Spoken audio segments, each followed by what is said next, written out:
हम हिंदी बोलने से शर्माते हैं। देश आगे बढ़ गया पर हिंदी पीछे रह गई। जी हाँ, एक भाषा के रूप में हिंदी न सिर्फ भारत की पहचान है, बल्कि ये हमारे जीवन मूल्य, संस्कृति एवं संस्कारों की सच्ची संप्रेषक है।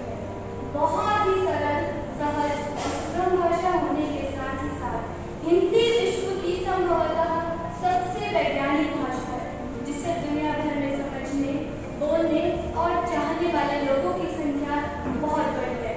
ये हमारे पारंपरिक ज्ञान, प्राचीन सभ्यता और आधुनिक प्रगति के बीच एक सेतु भी है।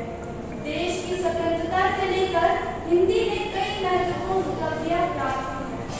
हिंदी भाषा का इतिहास लगभग 1000 वर्ष पुराना माना गया है। संस्कृत भारत की सबसे प्राचीन भाषा है, जिसे आर्य भाषा या देव भाषा भी कहा जाता है। हिंदी इसी आर्य भाषा संस्कृत की उत्तराधिकारिणी मानी जाती है। साथ ही ऐसा भी कहा जाता है कि हिंदी का जन्म संस्कृत से ही हुआ है। धीरे धीरे हिंदी भाषा का प्रचलन बढ़ा और इस भाषा ने राष्ट्रभाषा का रूप ले लिया। अब हमारी राष्ट्रभाषा अंतर्राष्ट्रीय स्तर पर भी बहुत पसंद की जाती है। इसका एक कारण यह है कि हमारी भाषा हमारे देश की संस्कृति और संस्कारों का प्रतिबिंब है। आज विश्व के कोने कोने से विद्यार्थी हमारी भाषा और संस्कृति को जानने के लिए हमारे देश का रुख कर रहे हैं। भारत सरकार द्वारा विकास योजनाओं तथा नागरिक सेवाएं भी हिंदी में ही प्रदान की जाए, ताकि हिंदी के प्रयोग को बढ़ावा दिया जाए।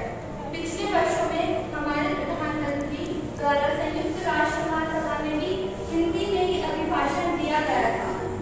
तो हम लोग क्यों हिंदी बोलने से कतराते हैं? सब इतना बोलते हैं, हिंदी दिवस मनाते हैं, परंतु अगले दिन स्वयं भूल जाते हैं। डिजिटल जमाना है, आधुनिकता का बोलबाला है, स्मार्टफोन सभी यूज करते हैं। यहाँ पर व्हाट्सएप, सब लोगों के पास व्हाट्सएप है भी अवेलेबल। व्हाट्सएप से हम सभी भांति परिचित हैं। उसमें जो मैसेज या संदेश भेजते हैं, मैं आप लोगों से पूछना चाहूंगी, कितने लोग उसमें हिंदी का यूज करते हैं? 90 से 92% लोग उसमें अंग्रेजी माध्यम का प्रयोग करते हैं। यदि सच्चे अर्थों में हम हिंदी को अपनाना चाहते हैं और दूसरों का बनाना चाहते हैं, तो पहले स्वयं उसे अपनाएं। निज भाषा उन्नति अनेकत उन्नति को मूल, बिनु निज भाषा ज्ञान के मिटे न है को भूल। जब विश्व के अन्य देश अपनी भाषा, अपनी मातृभाषा में पढ़कर उन्नति कर सकते हैं, तब हमें अपनी राष्ट्रभाषा अपनाने में हिचक क्यों होती है? संसार भर के शिक्षित मनुष्य इस बात पर एकमत है कि अपनी भाषा में दी गई शिक्षा ही शिक्षा का सच्चा फल दे सकती है। इसलिए तो अधिकतर देशों में अपनी भाषा में ही शिक्षा का प्रबंध किया गया है। किंतु हमारी शिक्षा प्रणाली निराली है। अपने धर्म ग्रंथ वेद की बात तो कौन करे?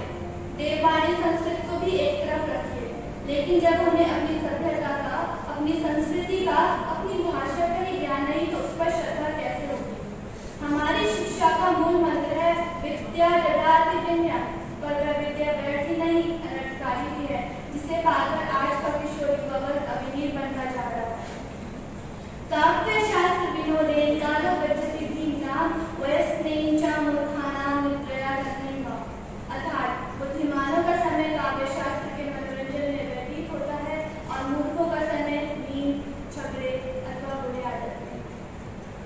यद्यपि हमारी राष्ट्रभाषा हिंदी है, किंतु हमारा चिंतन आज भी विदेशी है।